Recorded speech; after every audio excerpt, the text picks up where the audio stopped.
What's up, everybody? Thanks for watching today, baby.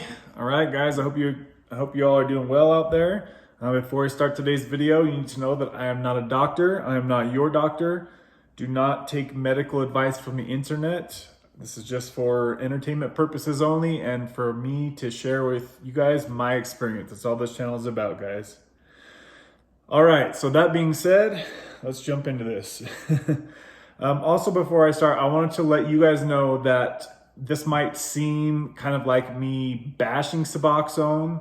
That's not what I'm meaning to do, because I know I have a lot of people that are on Suboxone, and this is mainly a Suboxone channel.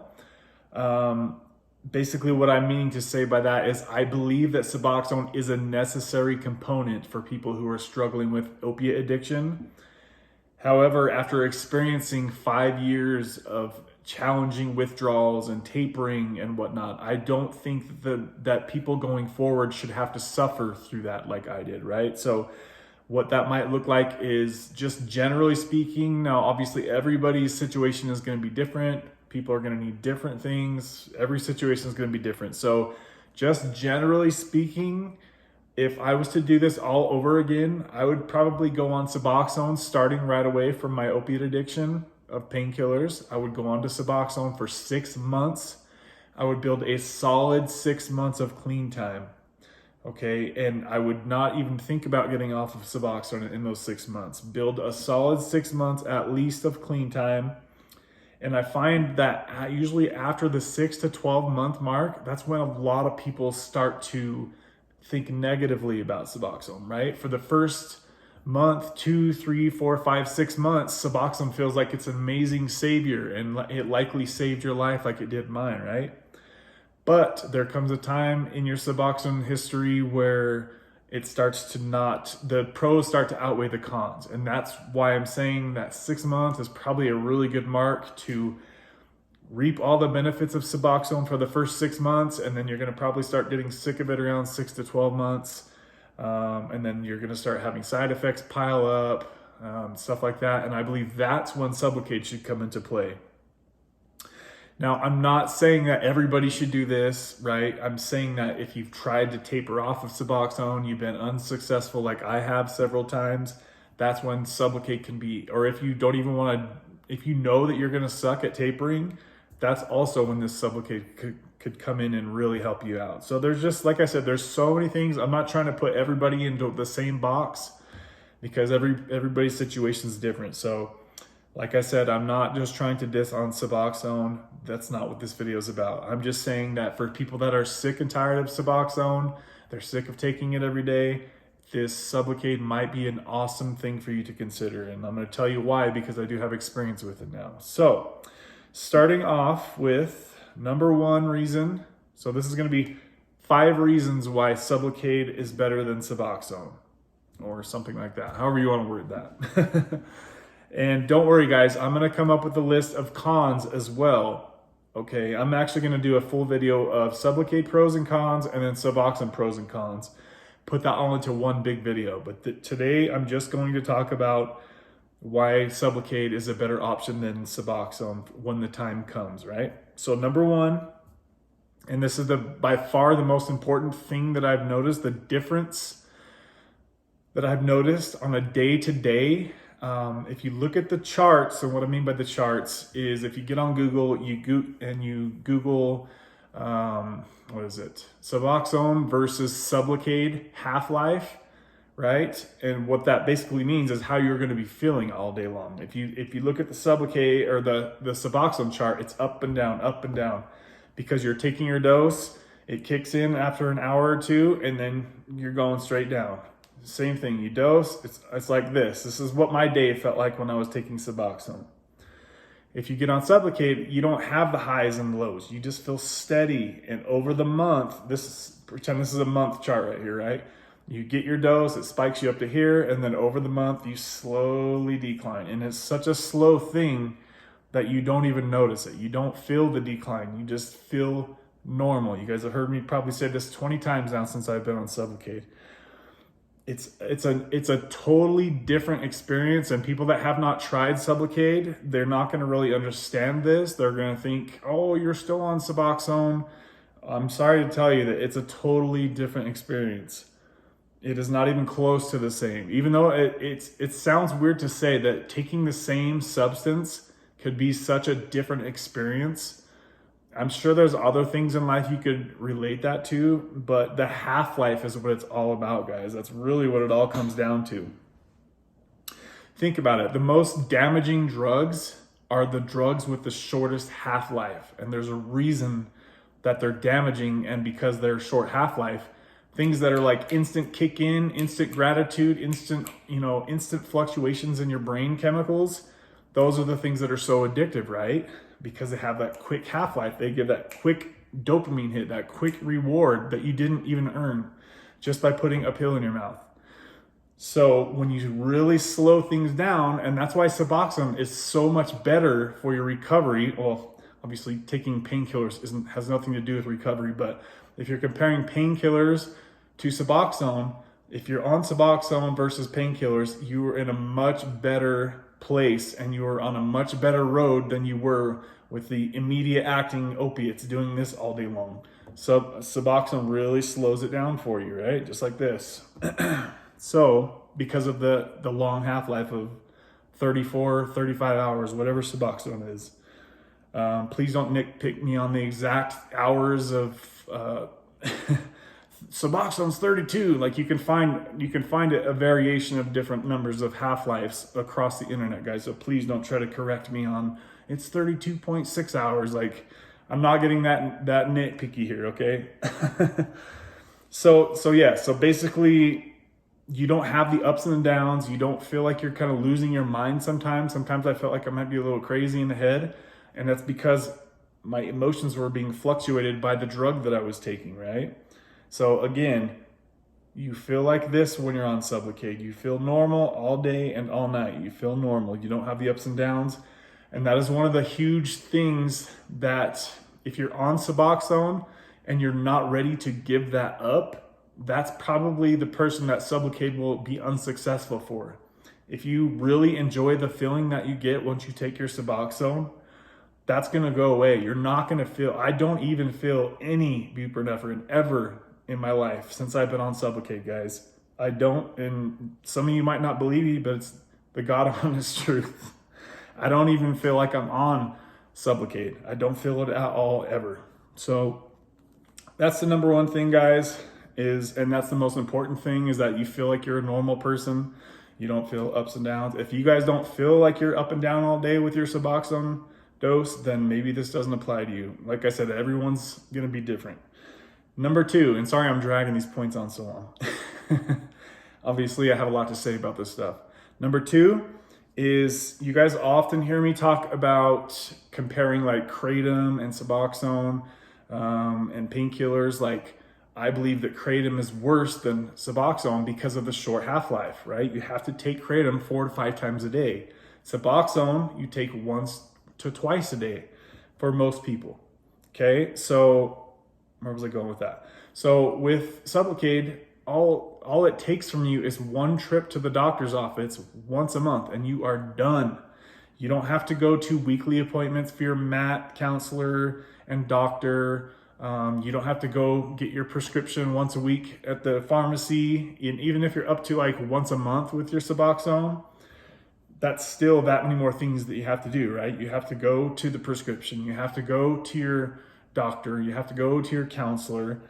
That's 3 different things that you have to do versus just one quick drive to the doctor. Now that also I'm including the daily stuff with dosing twice a day. That is a huge hassle to have to take a medication twice a day and to time your day around you taking your medication. For me, it was a huge deal. Like my whole day was based around when I was going to take my Suboxone dose. I had to plan social interactions and make sure that I had my Suboxone the certain amount of time before any type of social interaction. As soon as I woke up, it was all about Suboxone. Suboxone had my full attention as soon as I woke up every single day. So think about that, guys. That's hours out of each day of my life that I had to dedicate basically to juggling my meals and juggling my social interactions all around taking Suboxone. What a nightmare that has been for the last 5 years. And sometimes we get so used to certain inconveniences in life that we think that they're normal, and that's not normal to have to juggle your entire day around your addiction medication. That sucks. Just to be straight up honest with you, that really sucks.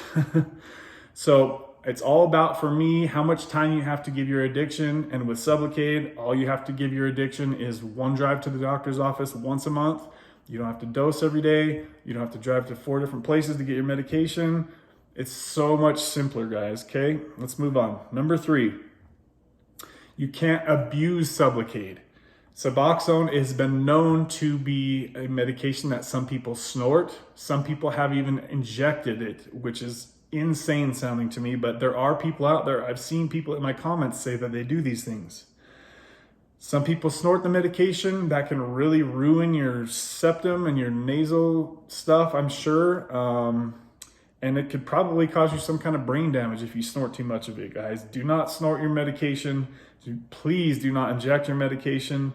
That's why they put the naloxone in it. It's supposed to send you into withdrawal if you do that, but I've heard mixed stuff about if that really happens or not.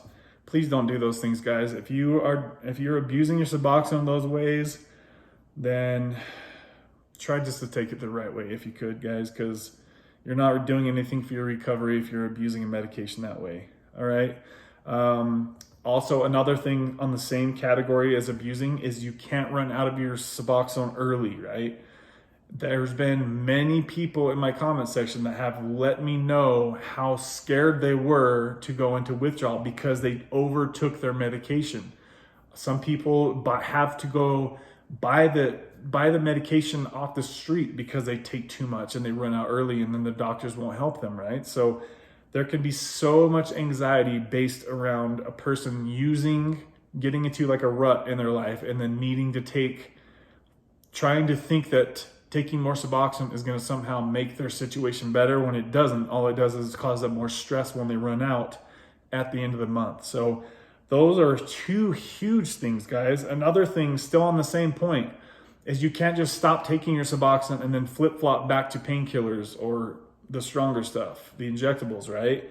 You can't do that with Sublocade. It's built into your body. You can't just pull it right out and stop and be like, well, I'm gonna get high tomorrow, so let me go ahead and pull this out. Like with Suboxone, you can just stop taking it for a day or 2, and then you can go on a binge of your choice. I was guilty of that for the first few months of when I would use Suboxone. I would call it flip-flopping. And trust me, guys, if you're flip-flopping from Suboxone to opiate addiction, you should not even be thinking about getting off of Suboxone. You have so far to go in your recovery. And I'm not trying to sound like I'm preaching, but it's the truth, guys. If you can't even maintain like 6 months of clean time, please don't even try getting off of Suboxone. Suboxone is an awesome medication to help you build a platform of stability in your life. And that's exactly what it should be used for. It shouldn't be used for bridging the gap between when you get your next fix from your dealer, guys. Please don't use it that way. So I hope I really nailed the point on that. You cannot abuse drugs. You cannot abuse the Sublocade, but you can do those things if you're on Suboxone. All right, let's move on. Number 4, this is a pretty big one too. Sublocade helps you rewire your brain. It helps you forget that you're an addict. You know, there are certain days that I don't even think about my addiction. Where when I was on Suboxone, it was a reminder every time I had to put that film under my tongue. It was a constant reminder. I'm a drug addict. I'm a drug addict. What can I say? Oh, let me set my timer. Don't talk for 15 minutes. Don't answer my phone. I can't answer my phone for 15 minutes because I know I'm a full-blown drug addict that I have to take my Suboxone to where, so that's the best way I could say that, guys, is that it helps you rewire your brain every day that you're on Sublocade and don't take Suboxone. That's one more day that you're reprogramming your brain. For me, this is crucial because for the last 15 years, I've had to put something in my body to make my brain think that I'm okay, to stay out of withdrawal, whether that's painkillers or Suboxone. Both of those I've had to take every day for the last 15 years. And trust me, it gets really sick and tiring, and you get sick and tired of worrying about these things. When am I going to go into withdrawal today? Geez, I should be good now till, 6 in the morning before I start to kick into withdrawal. Like, it's just exhausting, guys. So every day that you're on Sublocade, you should be able to not take Suboxone. And every day that you do not take Suboxone is another day, another win in your book of recovery. Another day that your brain knows, hey, I didn't have to put something under my tongue today. And that is huge, because so many of you guys know that Suboxone is not just a, how do I say this? It's not just a, how do I say this? So much, you guys know how much of Suboxone affects you psychologically. Like, what I'm saying is that when you stop taking Suboxone, yeah, you have to go through the withdrawals, but there's also the psychological addiction to the medication, because you're so used to relying on that this can be a huge jump start to when it comes time to get off of Sublocade, to your body's already programmed to not having to put something in your body every day. It's as simple as that. Hopefully I didn't confuse you guys more than I probably confused myself right there. Hopefully that makes sense. It just basically allows you to rewire your brain, so that way when Sublocade runs out over a prolonged period of time, and yes, it is a prolonged period of time, and that could be considered a con for some people that want to get off the medication right now. And I will include that in the cons list, obviously, but that's not what we're talking about right now. We're talking about what we're talking about here. So moving on, number 5, you sleep better. Because why do you sleep better, guys? Because of the shorter half-life of Suboxone. A lot of people start to go into withdrawal by the time they wake up. Because for me, I would take my first dose first thing in the morning, and I would take my second dose around 2 p.m. So what does that mean? That means by the time you go all the way to 2 a.m. and then another 6 hours to say 8 a.m., you're about ready to go into withdrawals. So oftentimes you're waking up prematurely if you're on a lower dose of Suboxone. This is not as true if you're on higher doses, and it should usually carry you till the next day. Usually true for people on lower doses of Suboxone. Most people will start to withdraw when they're waking up in the morning. That's why you feel so crappy and unmotivated to get out of bed in the morning. If you're feeling those things, it's likely because you're starting to go into... All right, having to patch this video together. So yeah, it's likely that you're going into withdrawal if you are waking up early and feeling groggy. That's exactly what's going on, and that's what happened to me. And like I said, that's mostly for people that are on lower doses of Suboxone, probably under 4 milligrams a day. All right, what else can we talk about? And as you guys seen, I kicked out my 13 plus year Ambien addiction. I was taking Ambien every night, guys, for the past 13 years. And I have tried and failed in the past to get off of Ambien, but have been unsuccessful. And with me sleeping better, with the constant low supply of buprenorphine from my Sublocade shot, I was able to successfully taper off of Ambien in 6 weeks' time. I could have did it faster, but I figured, hey, I didn't get into this mess quick. I didn't want to rush out of this mess. So definitely will be sleeping better for most people, I would say, on Sublocade, just because you're not withdrawing by the time morning comes, okay? So that's pretty much the 5 things I wanted to touch on, guys. I have 2 bonus things for you here, and I call them bonus things because I have no solid proof on these things, and because I haven't experienced this myself, the first one.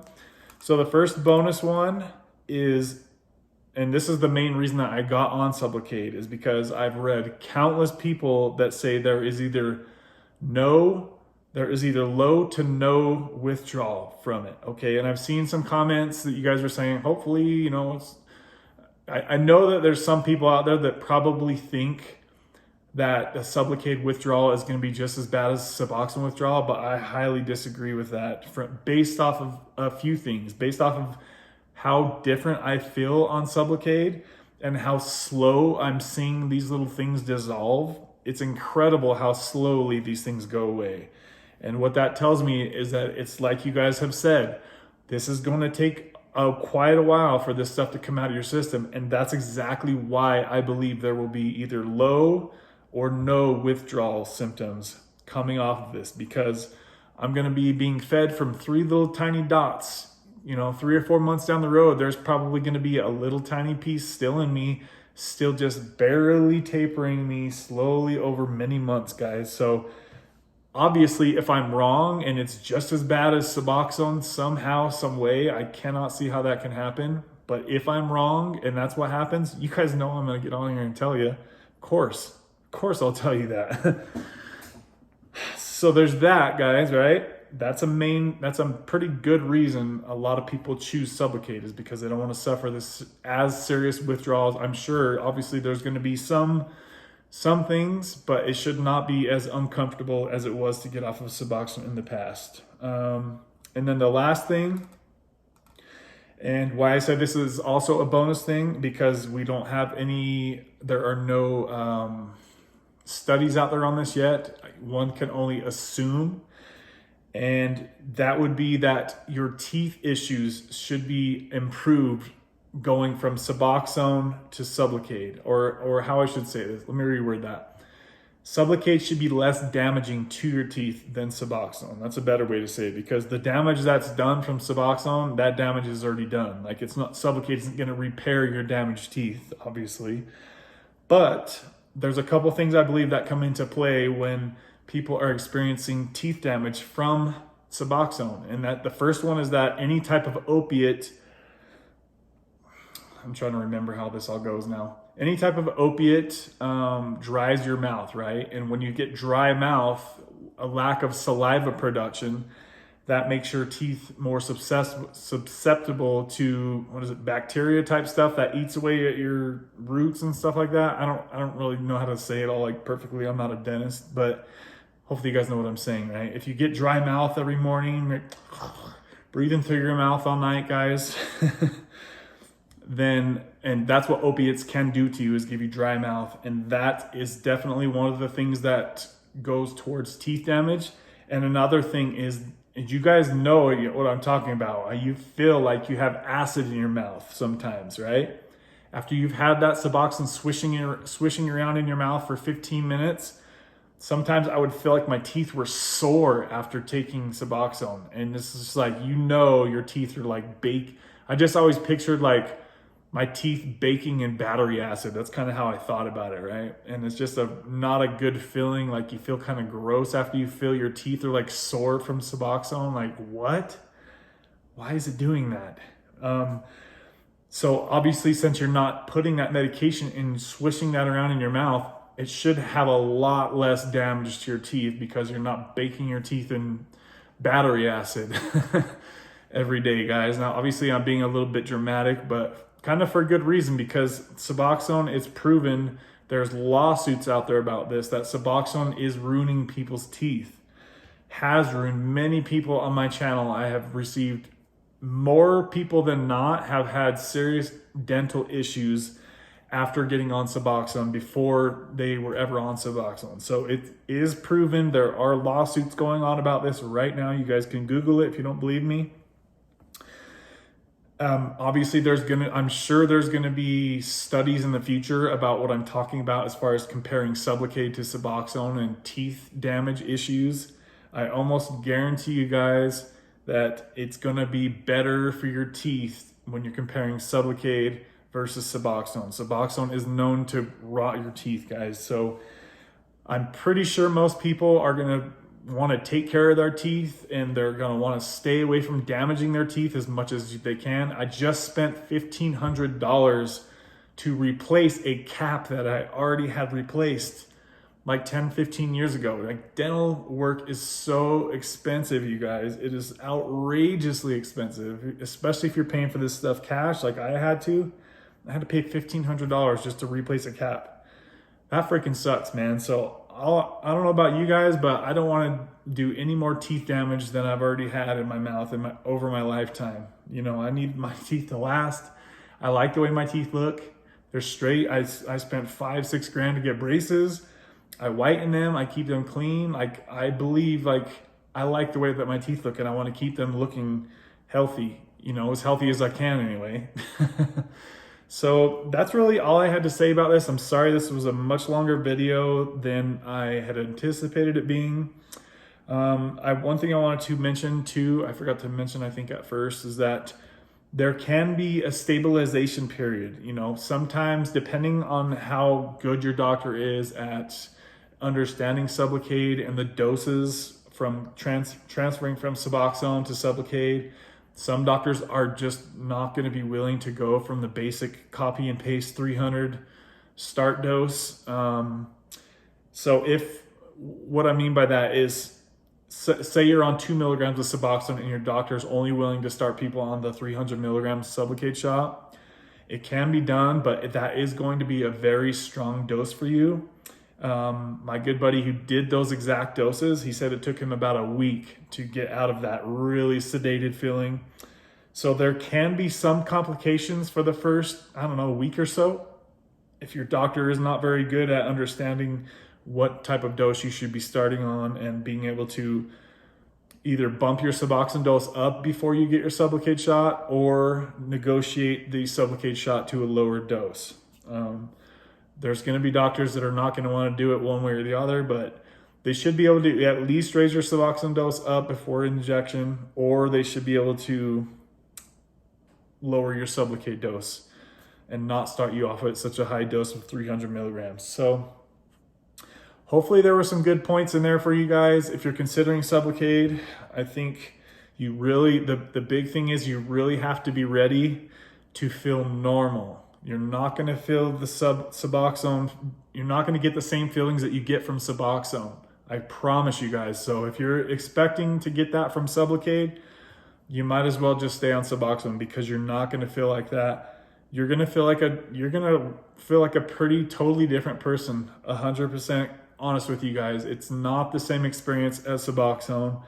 And if you guys haven't taken Suboxone and taken Sublocade like I have, then please don't try to tell me otherwise. I don't want to hear that it's the same medication, because I already know that it is. But there's one major difference, guys, and that's the half-life. Remember, Suboxone half-life is 35 hours or so. Suboxone of Sublocade is 45 to 60 days, guys. That's where the entire difference of the medication comes into play. And I believe that's the reason that Sublocade costs $1,700, guys. That is an insane amount of money. I guarantee you it probably costs them 10 or 20 bucks for each shot, right? We all know buprenorphine is cheap. Just because it's in a liquid form shouldn't mean that it goes to $1,700, in my opinion. Obviously, I'm not a drug manufacturer, but there is good reason that people are paying $1,700 for a once-a-month injection, and that's because it's an incredible upgrade when coming from something like Suboxone. So I really do feel like this is the next gold standard of opiate addiction recovery. Suboxone was that, and before Suboxone was that, methadone was that, guys. So think about that. Remember, we went from methadone to Suboxone. That was a huge step in the right direction. And then to go from Suboxone to Sublocade is, in my opinion, it's equally as huge of an upgrade as far as getting your way towards recovery and staying that way. So just a few things, guys. Sorry this was such a long video. Many more videos coming soon. And don't forget, guys, this is not a video to hate on Suboxone. I do believe Suboxone, I know Suboxone saved my life.